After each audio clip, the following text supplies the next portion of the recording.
welcome back to Yearning to Yap. My name is Gavin, and today I'm joined by Elijah Lopez, the biggest yearner on the planet. Today we're going to talk about a few things. We're going to yap, we're going to yearn. We're going to yearn to yap. Yeah, we're going to yearn to yap.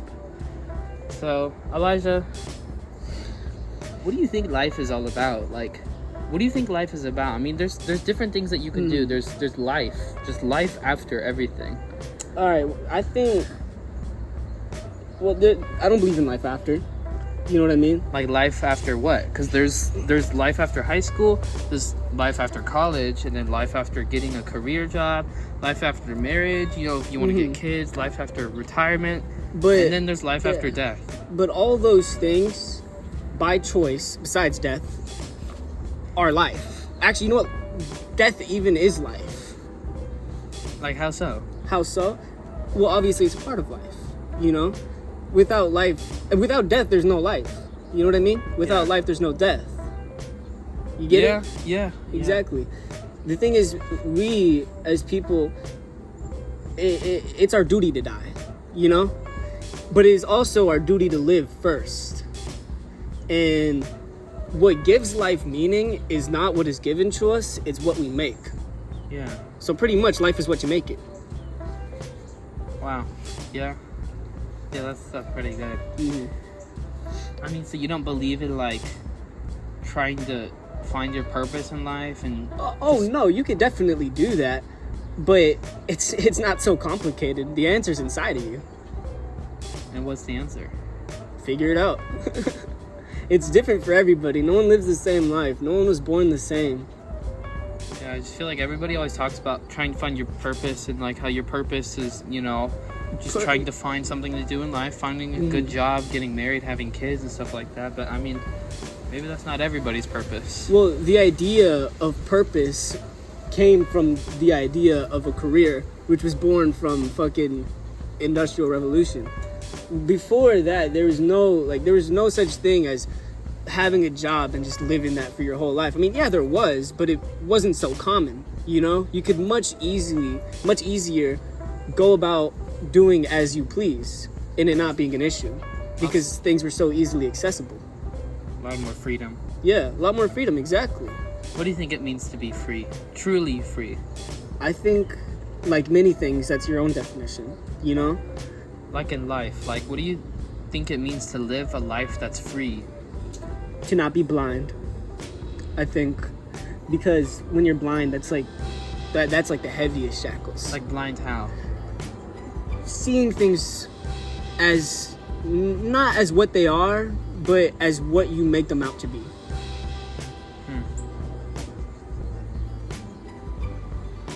You want to like elaborate on that a little bit? Like, run that back. What am I elaborating on?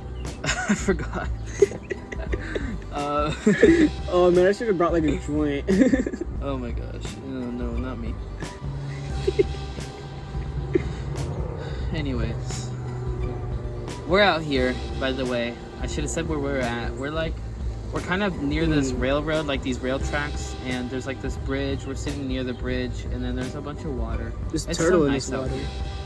I still don't see that turtle you're talking about, but I haven't seen it since I've seen it, but it's in there.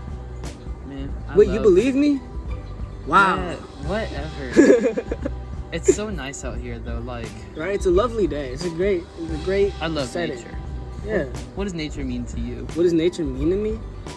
Like truly, like what does nature and everything mean to you? Because for me, nature is just like this beautiful thing that's like all working together at every single moment. I mean, even like little things like rocks just sitting there is helping everything else out. Like everything working together.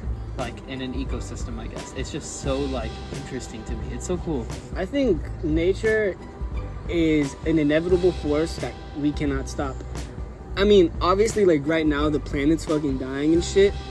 But with that, we're gonna go too. You know, eventually, this place is gonna be like not fit for us to live. But after that, once we're gone, once we're removed, the Earth is just gonna regrow again. Everything's just gonna come back. Yeah. That's what nature is to me. An inevitable force that will never stop. Nature is an inevitable force that will never stop. Yeah.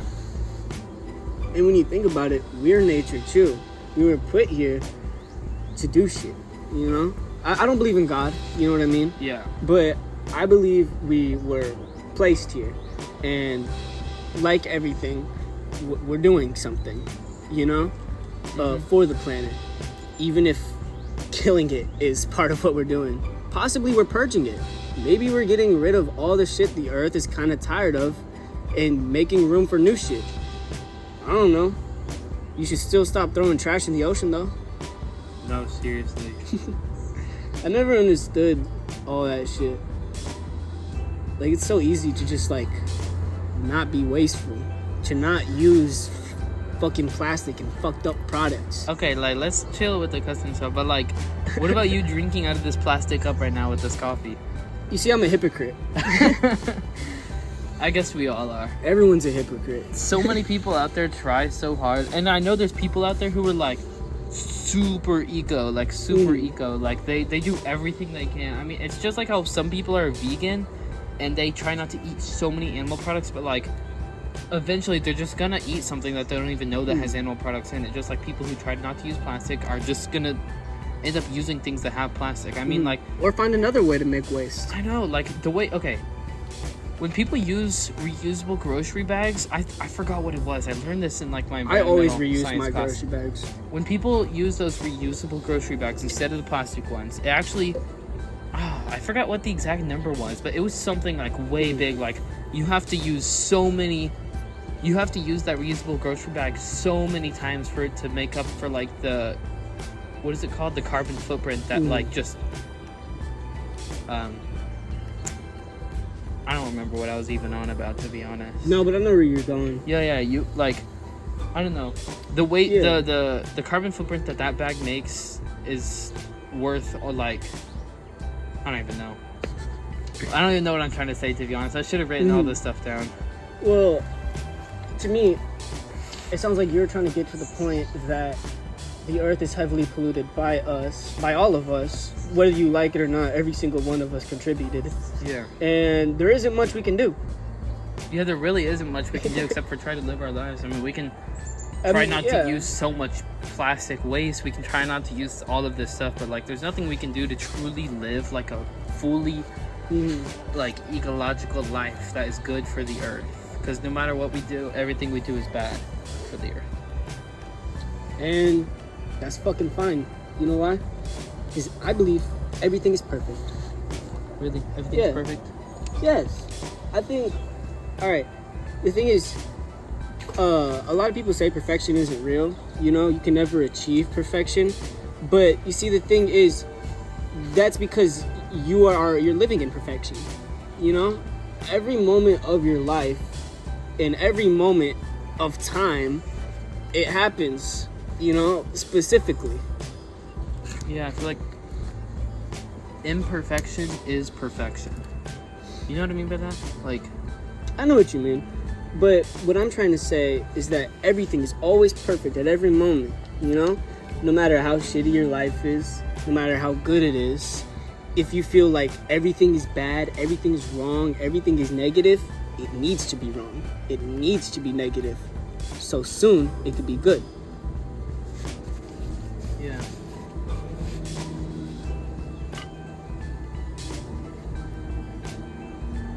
That's a big ass butterfly. Oh, is that a monarch? Oh, you missed it. No clue. Oh, it just came back. Where is it? Oh, it just left and it came back. Oh my gosh. Ugh, get away from me. Get away from me. There's the butterfly like flying around my head right now. Butterflies are amazing. I love butterflies. Butterflies are cool, except for like, I think that one SpongeBob episode. You know what I'm talking about? Where it, like They- closed up on the yeah. butterfly? That scared me of butterflies. Really? I always thought it looked cool. Did I ever tell gonna you my throw this- connection with butterflies? I'm gonna throw this big rock. Are you guys ready? Yeah. Listen for this one. Listen. Damn. Oh, that splashed all the way over here. Oh, I did not expect that. But have I told you my connection with butterflies? I think I have. Maybe. I don't know. Why don't you let it? Oh yeah. So, butterflies, they always remind me of my grandpa Rock. Because My grandpa Rock was my great grandpa, by the way, on my dad's side, because when my grandpa Rock died, my entire family, you know, they were at our family ranch, you know, because that's where we went when something big was happening, you know, like for holidays or death, you know. Yeah. And my dad and my tios, they were sitting out on the porch, and you know, they're just drinking beer, you know, as they do, just talking, and my grandpa was an alcoholic, you know. Yeah. And this butterfly comes up, and it sits on one of my uncle's beers, and it just starts chugging. Starts chugging the fucking beer. Like it puts its little thing in there, and it just starts drinking a bunch of beer. It's probably sweet. Yeah. And ever since then, like, it's been a thing in my family. Like, butterflies are Grandpa Rock. Dang, this caterpillar keeps trying to get closer and closer to me. I hate caterpillars. You know what that reminds me of? The other day I saw a cardinal, right outside my window. Cardinal? Yeah, a red cardinal. I love red cardinals. My mom said that a red cardinal is the person you love. Oh, I heard a red cardinal is somebody in your life that you lost, who's like somebody who passed away, I guess, like who's coming here just to see you and check on you and see how you're doing, make sure everything's okay, make sure you're safe. I love that because every time I go to my grandparents' house, I've been going there ever since I was a little kid. My grandparents' house, they have these little like bird feeders, and then they have hummingbird feeders. They have a lot of stuff outside with like bird food and stuff like that. But every time I go there, I look out the window and I see those red cardinals all the time freaking out of there. And it's the best because I feel like every time I have to like, or not every time, but pretty much every time an older relative dies or anything like that, anything I hear of that, I end up going over to my grandparents' house because there's like a funeral or like we go just because. And every time I go there, I see those red cardinals, and it just reminds me of that. It's nice because sometimes here back at home I see that too. I see red cardinals. It makes me think, and I even think of that like as my pets too, lost pets. I miss my pets. I've been seeing a lot of red cardinals lately. Yeah. Last week I was walking to the bus stop at school, and this red cardinal, it sat right on a branch that was right over my head as I was walking. Like, and as I like went under that branch, it sat down. In that moment, I felt like blessed. That's crazy. And on Sunday, or actually it might have been Saturday. Either way, I was in my room and I was, you know, just laying down, minding my business, hanging out. And this red cardinal, super bright red cardinal, comes and he sits on my windowsill. And oh, that's cool. And he had a big ass fucking beetle in his mouth. Oh yeah. He had a big old beetle in his mouth, and honestly, it looked like the cardinal looked a little crazy, you know, but you know, it just kind of sat there and flew off. Oh wow, that's alive.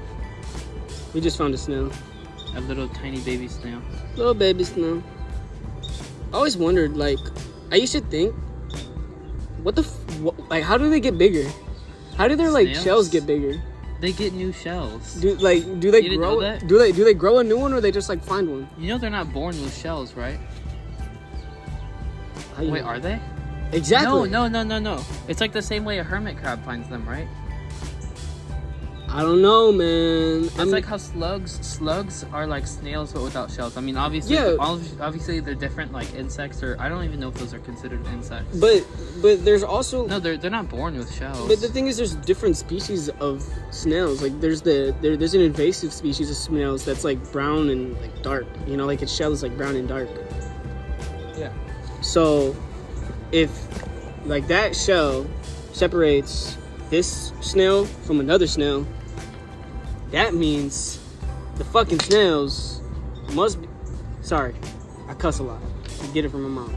Anyways, that means the snails must be making them. You think that... No, I think that they're finding the shells. No, wow. Dude. Wait, I don't even know, to be honest. The snails, they have to... Chat, comment down below what you think. Like let us know, like... Do snails grow their shells, or do they just find them? I'm gonna look it up after this and like put it in the description. Maybe actually no, I'll leave it to the comments. Yeah. Don't if you're listening to this right now, don't look this up. Like, don't look it up at all. I mean, maybe you already did look it up, but if you haven't, don't look it up. Comment down below. Let me know what you think. Are snails born with shells, or do they go and find them and they get bigger ones as they grow older? And then we're like, I'll let you guys know. I'll reply to your comments, be like, tell you what it really is. But how about your next episode? You address it. Yeah, I'll let you guys know in my next episode. But I'm pretty sure snails are, like, they're not born with shells. How would that even work? They're born in little eggs. Snail eggs. Yo, what if their eggs are the fucking shells?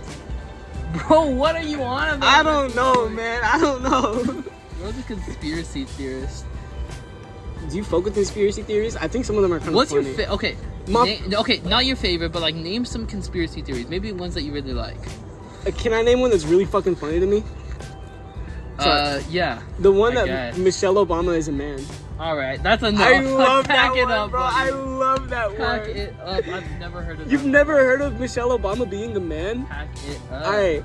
So apparently, Let us know down below. Do you Barack- think Michelle Obama's a man? so apparently, Barack Obama when Who's Barack? Barack Obama? No, Obama is his first name. All right, bro. Anyways, 2018 ass. Bro, all right, that's enough. But yeah, so Obama, when he was in college, he was dating a guy, and his name was like Michael. Barack Obama was? Yeah, it's like Michael something something. Is that proven? I don't know. And the thing is, Chat, can we get that fact checked? can we? And the Oh, thing I is, didn't like, do the dude looks just like Michelle Obama. Like, exactly like him. And then there's these photos of Michelle Obama just, like, having, like... Bro, they're probably just both... No, but the thing is, like, there's these pictures of Michelle Obama having these, like, this big-ass bag and these wide-ass shoulders and this manly-ass face. And there's even this photo of, like, a dick print while she walked. All right, that's enough, okay? There's too much, like, you're saying too much. You're saying too much. I want a conspiracy theory that you can actually, like, genuinely defend. Defend? There's not many, honestly. Okay, but, like, what's one that you think is really interesting? One that's really interesting? Oh, I haven't gotten into conspiracy theories in a while. Anything with aliens. Well, not anything. Almost anything with aliens. Aliens are pretty cool. Aliens are fucking awesome. Sorry, I keep cussing. I'm sorry. I don't think about it. It just comes out. Buzz. We're going to New Mexico. Me and Elijah are going to New Mexico next month. And I don't know, we might stop in Roswell. We should, man. I've been to Roswell before. I want to go to that Pretty cool. McDonald's. I don't even like McDonald's. I don't like McDonald's. I haven't been to McDonald's in so long. I only like McDonald's when... am I allowed to mention... What? Am I allowed to mention being under the influence? Everybody knows that you are a druggie. Anyways, I'm not a druggie. I only smoke weed. Anyways, I only like McDonald's when I'm high, but specifically the chicken nuggets. Just that. I do miss going to McDonald's. Like I won't eat a burger. I'll take a couple fries, but I will eat it. Dude, this one time, I probably already told you this, but I haven't told the podcast people. Oh shoot! Avalanche! Oh my god! Oh shit! Oh my god! Oh shit! Dude, all of these rocks just started falling Dude, down. I think this rock just got a little loose. The one we're sitting on. Oh shoot! Like you felt that, right? Yes. Hold on, wait, sit up. I want to see if it Dude, actually... all the rocks that are underneath this just got super loose. Do you want to move? No, we can sit. If it falls down, it'll just be funny. We'll fall into the river. Yeah. All right. What was I saying? I don't know, dude. Something about About McDonald's. When you're Oh yeah, no. high. So I don't know. this one time, it was the summer after 8th grade. Summer after. This was during a time where my ex-girlfriend hated the fact that I ever smoked. You know, like Yeah. and she just didn't want me smoking, right? But I Okay. did anyways. You know, and I didn't tell her. Yeah, because you're Elijah. Yeah, You exactly. didn't tell her, bro. Man, look, I didn't do it that much. I only smoked 2 times without her knowledge after she told me to stop smoking. Oh, that's only twice. Yeah. Anyways, Anyways, we shouldn't. Hey, if you're listening to this, I'm just kidding. She's not listening to this. Lorena Walters, if you're listening to this, Bro, do not say her full name. Alright, you guys know her full name. Look her up. what was her middle name? Tag her in the comments. Lorena Micaela? Bro, Walters? you're doing too much. Just cut that part out. I'm not cutting this out. Oh shit. Well, it's not like she's ever gonna listen to it. And that's not like anyone who's gonna listen to this knows her. Oh my god. What? Oh shit. Avalanche. Avalanche. Oh my god, there's like termites. Yo, for real? Those look like termites. Bro, these are fucking ants. You dumb fuck. Don't call me that. But look, those are. Ugh! All right, sorry about that. We're in a new spot. We dipped because all the rocks started falling and everything like that, and then there was like all these bugs, look like termites or ants or something like that. Anyways, we're at this new spot. We're at like one of Elijah's old spots. Tell me about this spot. So I used to come here when I was a bit younger, when I was a wee lad. When I first moved to this town, and until I was in 7th grade, so that'd be from 4th until 7th grade. And there used to be way more trees. It used to be a much, much prettier place. It is pretty right now. Oh yeah, I mean like the sun is setting. It looks so nice out here. There's water falling and everything. And where we're sitting behind us, there used to be a big old hole. And it looks like they filled it up with a bunch of rocks. These boulders. Yeah. But this one time, I was out here with my brother and his girlfriend. And we were sitting in this exact spot, and I never liked my brother's girlfriend, you know. I always thought she was a bit of a oh man, I almost said a cuss word. Anyways, I always thought she was just not the nicest person, you know. And she pushed me into the hole, into the water, and I was soaked, and I hated her for that. And I didn't even say anything to my brother. I just got up, and I got on my bike, and I went home. And when I got home, and my mom was like, "Why are you all wet?" And I was like, "Samara pushed me in the water." Like that's it. Like I was honest. I don't know why. Actually, I don't think I even said that. To be honest, I think I lied. I think I just said I fell in the water, and that was it. Dang. Yeah. It was a long time ago though, so I don't remember that well. Now it's filled up with a bunch of boulders and plants and stuff like that. It's still lovely though. Elijah has his journal. He's gonna read a few poems that he wrote. Yes. For us. I'm gonna read a few poems. I'm gonna show you guys one of my proudest pieces. It's a bit lengthy, but I'll speed through it, you know. But I'll say every single word. Bear with me. Bear with me. Yeah. All right. I died on the hill where I became king of Kyle. A serpent earned my kill. When the blood sat still in my veins, I was shot into the cosmos. There, God confronted my brain. "What is your origin? What is your name? I do not recognize you," God exclaimed. I sat there shocked. I didn't know what to say. I thought I was his creation. At least I did when I believed. It was there I realized God did not conjure me. My parents sculpted me. My limbs are prophet's clay. In the slip connecting my limbs is the blood of artist's wrist. I looked at God, who was perplexed, having not heard my thoughts. And so I began to say, my parents sculpted me. My limbs are prophet's clay. Thus I continued to explain what you have seen of my brain. "What shall I do with you, heaven or hell?" God began to say. "I'm sure you have sinned. What were your beliefs?"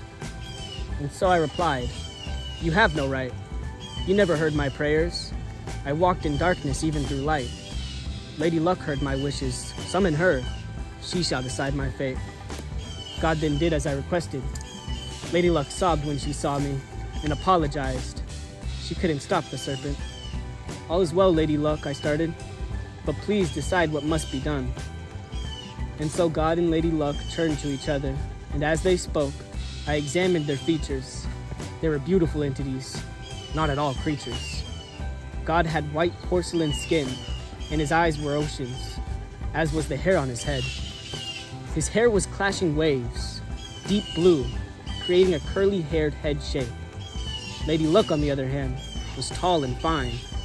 Her hair was long and white. Her skin was pale and seemingly smooth. It reflected soft light like the moon. I watched her eyes. They were a gentle blue, nearly blending with the whites. Then, God and Lady Luck turned to me. "What is to be done?" I began to say. "Have you decided my fate?" Lady Luck then replied, "Me and God are yet to settle this debate. You will be sent back to your body, for it is yet to be found. and you will wake up wielding a journal and a pen. And then, in a flash, as Lady Luck said I would, I then did. I woke up and greeted the serpent. We then smoked. We were higher than the cosmos. The end. Wow. Yeah, I wrote that a couple weeks ago. It was real late at night. I had to stand up. There's so many ants over there. Do you see all those? Yeah, I saw them. They start crawling all over me. Okay, what does that poem mean? What does that poem mean? Explain like the meaning, everything like that, the characters and everything like that. Is it a personal meaning to you? Is it a story of something that's happened? Or is it just talking about something? So, okay. To me, it means a couple things. To me, I don't really believe in God. I'm not very religious, you know? Yeah, I mean, you said that. And in this poem, I wanted to confront that, you know? Because I believe there's something going on, you know? Maybe there's a God, maybe there's some other external force. Maybe I'm agnostic, you know? But I wanted to confront that. Wait, agnostic? That's when you believe that there's some sort of force out there, but you don't believe in any sort of God that has already been, like, discovered, I mean, or something like that. Like, you don't believe in, like, a religious God, but you believe in, like, a higher force. Yeah. Okay. Yeah. And in case anybody didn't know, that's what that means. Yeah. And so with that, I imagined a scenario where God was real, you know? And my whole life, God never really did much for me, you know? Yeah. So in that poem, that's what I wrote. He never heard my prayers. He has no right to decide what to do with me. He didn't even create me. My parents did, you know? And that adds to the fact that I've always felt like a separate creation, you know? Rather than what? Ants all over you. Where? No, they're all down here. Sorry, I don't want to interrupt you, but go on. Yeah, so what was I saying? You're talking about your parents created you. Yeah, how my parents created me, and I always felt incredibly separate from other people, alien-like even, you know? Which I try not to say too much because I think it sounds egotistical and selfish. No, I mean, I know what you Yeah. mean. Like, you always feel like you didn't feel like how you feel like other people felt like. Yeah. Does that even make sense? Yeah, You no, didn't it feel does like make how sense. you didn't feel like how you felt like everybody else felt like. But it does make sense because everybody feels that way for the simple fact that we don't know what's going on in each other's brains. Which is so crazy to me. Yeah. Like, how do we know like things when we don't know other people's things? When they know things that we don't know about other people's things, about their other people's things. Exactly. I probably sound like I'm just like saying nothing, but like no. Anyways, sorry. You continue. Yeah, and then Lady Luck. Let's scoot over here. There's ants everywhere. So Lady Luck, I first mentioned her in a poem I wrote in February. It was a poem just about my day, you know? It was called Monday Morning Mind. I think it's a pretty good poem. And to me, Lady Luck, I call for her every morning and I ask that I please do not miss the bus. That's literally what I do every morning. Lady Luck, please do not let me miss the bus. That's what I do. What I do is I turn off all the lights in my house. It's ritual. I turn off all the lights in my house and I turn off all the fans and I make sure any device is off. Because if I don't do that, Lady Luck will not respond and the bus will come early and I will miss it. And for the past few months, I've just been getting up every morning, doing that, saying, Lady Luck, please do not let me miss the bus. And so far, it's been fucking working. Like, I'm not gonna lie, ever since I started doing this, it's been working, you know? Which is kind of funny. I think it's just a coincidence, though. But maybe. Yeah. But, like, you wrote about her in the context of this poem because you're asking her... Are you asking her something different? Yeah, I was asking for her to decide what happens with me, you know? Because, God doesn't have it figured out, and Lady Luck seems to know me more, you know? I feel like Lady Luck is that universal force that compels you to wish we pick up a dandelion, you know? Oh, wow. That's what Lady Luck is to me.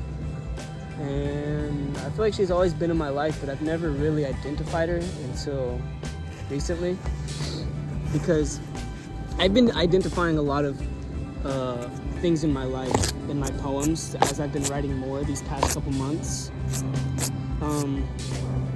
I've been writing poetry since like 6th grade. I love poetry. Yeah. I mean, in school, in the context of school, I really don't like poetry. Reading it, trying to unpack what it means, but like the idea behind poetry and like writing, when not just writing a story. I mean, sometimes the stories, but not just creating characters, writing like lines for them, talking to each other, stuff like that. But really creating a story, you can use the abstract to like write about things and just talk about what you want to talk about without having to say it. Because sometimes the things that you're trying to communicate can't be put into simple words. Yeah, and that's what I love about poetry. It could be so abstract. You could say so many odd things and it still have meaning. It makes sense, you know? That's what I love about poetry. That's what I try to make when I write poetry, you know? Mm-hmm. Let's see what else I have in my journal. Yeah. Let's see.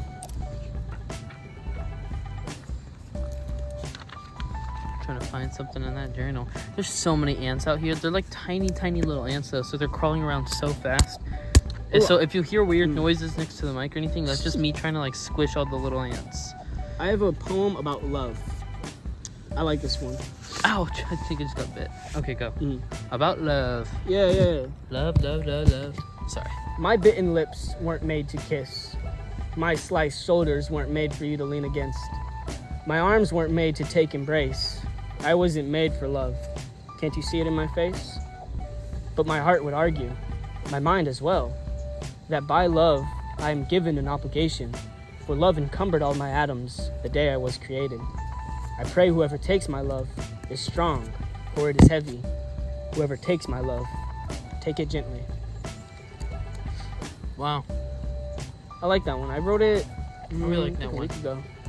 Unpack every line. Like what does like each line mean? I mean, I pretty much know what it means, but like I want to hear you explain it. My bitten lips were made to kiss. I have a habit of biting my lips a lot. Yeah. And when I like feel that, I'm like, man, no one would want to kiss that, you know? And then my arms weren't made to take embrace. I love hugs, you know? I used to hate hugs and I used to hate affection, but now I love it, you know? But when I hug people, I feel so awkward, you know? I feel like I'm not doing it right. I know what you mean. You know? I feel like they're like, why is he putting his arms there? Like, why is he hugging me like that? Exactly. Like, I know exactly what you mean. Every time I hug someone, I'm like, I hope this is as nice as it is for me. I hope this is as nice for them as it is for me. The words weren't wording for a second. Oh, here's another poem right next to it. Oh, wait, but what about all the other lines? Oh, the other lines? I mean, you can just do them in groups and explain, I mean. I wasn't made for love. Can't you see it in my face? That's just the insecure self saying I'm ugly. Yeah, I feel like we all have that. Yeah. And then, but my heart would argue, and my mind as well. I have a very strong and heavy heart. I try not to say this often because I think it's egotistical to say this, but I think I have a lot of love, and my love is very strong and very rich, you know? Yeah.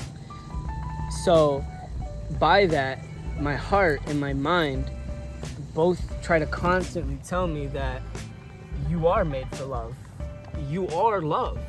It made up you. How could you not be made for love? You know? And so by that, I pray whoever takes my love is strong, for it is heavy. Whoever takes my love, take it gently. Yeah. I really like that poem. Like, I feel like you should like publish that somewhere. That's genuinely good. Thank you. And then right next to it, it's a shorter poem. It's much more simple.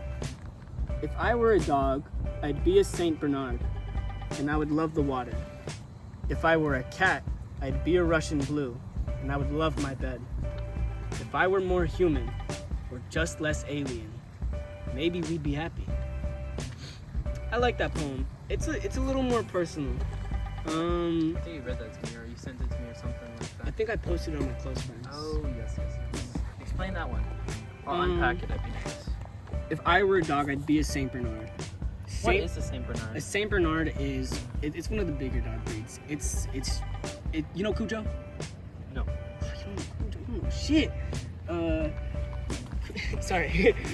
Cujo is a big old dog that Stephen King wrote a story about that got rabies and started killing people and stuff. And he was a Saint Bernard. Oh. But that's just because it's a Stephen King story. Yeah. Saint Bernards are very, very gentle giants.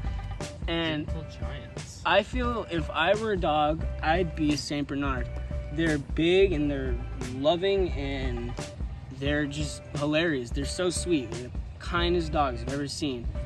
And the part where I say I think I'd love the water, when I think of a Saint Bernard, I just think of a Saint Bernard coming into your house and waving all its hair around and just getting water everywhere. And when I think of that, I think that looks like fun, you know? Yeah. And then you see videos of like dogs doggy paddling and shit, and I'm like, that looks like fun. If I were a dog, I would love that. Yeah. And then cats, you see, so cats, house cats especially, they have an excuse to be incredibly lazy. Oh yeah. And I love that. I love my cats. Yeah, if I were a cat, I would take so much advantage of how lazy I'm allowed to be, and I would love my bed. A Russian blue is like those gray cats, right? Mm-hmm. Oh, I love those cats. Actually, that's another Stephen King reference. Oh. A Russian blue is the same kind of cat that churches in Pet Cemetery. And then the last line. If I were more human or just less alien, maybe we'd be happy. With that line, I'm saying that the reason why I'm saying if I were a Saint Bernard, if I were a cat, the reason why I'm saying that is because I don't feel so attached to myself, you know? I feel foreign, I feel like an animal, I feel like an alien, you know? Yeah. So if I weren't a person, if I did not have this body, I'd probably be that. I like that. I like that a lot. I like that a lot. I mean, is there anything else you wanted to talk about? I think we're at like 38 minutes in. Really? Yeah, that's crazy. You got any questions? Oh, I don't know. Have you ever had any questions you wanted to ask me, just never had the chance? Honestly, I don't know. I feel like I've had some of the deepest talks of my life with you. That's true. I mean, we've we've sat and like talked to. I mean, I think our longest phone call was probably like 8 or 10 hours or something like that, which I guess is not that long, but that's pretty long for like a phone call. Yeah, that's 10 consecutive hours. Yeah, I mean that's not even just like setting the phone down, going to sleep or anything like that. That's like just talking. That's playing games and talking and stuff. It's like what, 6,000 minutes? That's crazy. That's nuts. Yeah, but I mean, to be honest, I don't know if there's anything I could ask you that I don't already know that I couldn't think of. Is there anything you wanted to ask me? Anything, even the most random question or the most deep question. What is the worst thing that's ever happened to you? Oh, what? I don't even know. You gotta think about that one, huh? Oh, too many things. All right, what's the nicest thing someone has done for you? Oh, these are the kind of things I'd have to like really think about because I can't just think of a story on the spot, to be honest. Or all right, what's a tiny gesture someone has done for you and it really resonated with you? For example, for me, when I was in 8th grade, this girl I knew, she made some macarons. Why'd I say it like that? Anyways, she made some of those, and she made lavender ones, and she gave me one, and it was the best macaron I've ever had in my life. It was the first one, and I've been chasing that high ever since. And I'm gonna get really personal right here. So at the same time this happened, I was dating this girl, and we're standing up now. The love, the love wasn't really there, you know. It wasn't. I had tried breaking up with her a few months before, but I stayed, you know. And in this time, I I had no feelings for her. We were just dating to date. And when that girl gave me that lavender macaron, I almost fell in love, you know? I was like, I was like, damn, that was so sweet.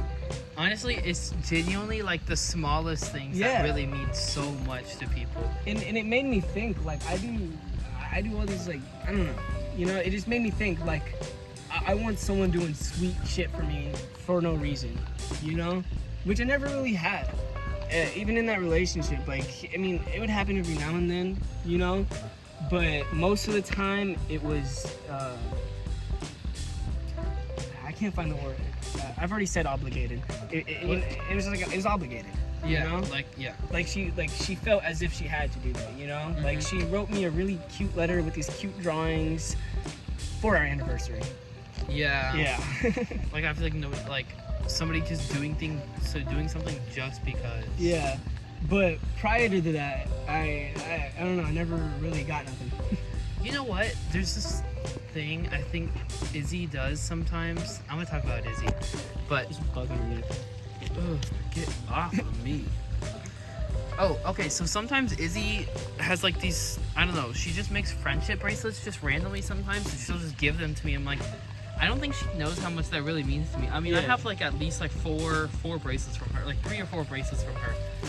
And I don't think she knows how much that means to me, because I mean, obviously I don't wear them every single day, but that's just because bracelets feel a little weird sometimes on my wrist. But I have them. I have all of them, and it means a lot to me because it shows that she truly cares about me. And then sometimes I feel like, I mean, maybe it's stupid, but sometimes I feel like I just doubt my friendships all the time. I'm like, do these people hate me? Like, does everybody hate me? You know what? I've actually written a poem about that. I'm like, does everybody hate me? Like, honestly, are they even my friend? And I just get to thinking stuff, and then she just does something like that, and it shows that she truly, really cares. Yeah. It makes me happy. I've written a poem about how you felt that way. Really? Yeah. You want to hear it? Sure. Yeah. Sure. Let me pick it up. I'm gonna pull it up. Yeah. This one's in my phone. I have way more poems in my phone. I mean, that's like for a whole nother episode. We gotta record a bunch of poems at some point. Elijah poem episode. Literally. I feel like this is kind of like that. Is it this one? We gotta find it. Oh no, but I like this one. I remember what it looked like. It's pretty hot out here. Oh, here it is. Here it is. All right. Since I already told you what it's about, you're gonna know immediately. Oh. All right. Young man who doubt your brothers, do you not know that doubt hurt others? In sinking doubt, you bring down your brothers. Soon they will leave, your brothers, and surely will have found others. Leave this lesson wrapped around your tongue, and to listen again, snap with your left index and right thumb. Your index? Yeah. Interesting. Unpack it. Unpack it? Okay, so you can't snap with your left index and right thumb. It's impossible. And the reason why I added that there is because you can't relearn a lesson. You know, you learn it and that's it, and you don't get a second chance. Sorry. Yeah. Okay. Yeah. I mean, when it comes to learning lessons, it's hard to get a second chance. You know, because you're either thrown in the shit and you learn from it, or you're thrown in the shit and you come out covered in fucking shit. Yeah. I'm sorry for cussing, but that's the best way I can describe it. You know? Simply put. Yeah. And then, you know, young man who doubt your brothers, don't you know your doubt will bring others, will bring down others. What that means is when you doubt your friends and your friendship with them, it becomes harder for your friends to stay with you because they see that you don't believe that their friendship is strong enough, you know? You don't believe that they really care this much when they do, you know? And they see that you don't care and it hurts them. Overthinking. Exactly. They're doing what you're doing. Yeah. You bring down your brothers. Yeah. In sinking doubt, you bring down your brothers. So don't doubt. Exactly. Doubt is the biggest killer on the planet. Doubt will kill you, it will kill your friends, it will kill your family, it will kill the people you love. Don't doubt. Yeah. Don't doubt. I mean, say example, you're dating someone, you know, and you start to doubt their love, and you start to think that they're cheating on you, they're talking to other people. So you go out of your way to try to prove yourself correct. But in doing that, you're proven wrong. And your partner sees this, and they see that you had so much doubt, and they start doubting you. And they stop loving you. And that's your own fault. Yeah. Yeah, I mean, you gotta be confident from the start. Exactly. You gotta be confident. And obviously doubt's gonna come, you know? It's natural. But if you let it take over you, that's where it becomes a problem. Doubt is always gonna sit there. Be in control of your own confidence. Exactly. You are in control of your own confidence. Be in control of your conscience. Yeah. Because that's where your doubt sits. Your doubt is a voice in your head telling you that you're not doing things right, that you're not gonna do things right, that it's not gonna happen the way you like. Gotta be louder than that voice. Exactly. Gotta be louder. I'm really glad we got to talk about this. I don't know. It's so beautiful out right now. It's the golden hour. I know, like the sun is just setting and it's like shining over everything. Oh, That's real nice. love it. I feel like this is like a good stopping point for the podcast. Yeah, I would We agree. yapped and we definitely yearned. We yapped and we yearned. I've been yearning. I have been yearning to yap with you, honestly. Really? Me Thanks too. for coming on my podcast, Elijah. This has been really fun. What's the next podcast gonna be? What's the next episode? I'll leave that down in the description. Oh, okay. Yeah. Well, thank you everybody for listening. This has been Yearning to Yap with Elijah Lopez. See you later.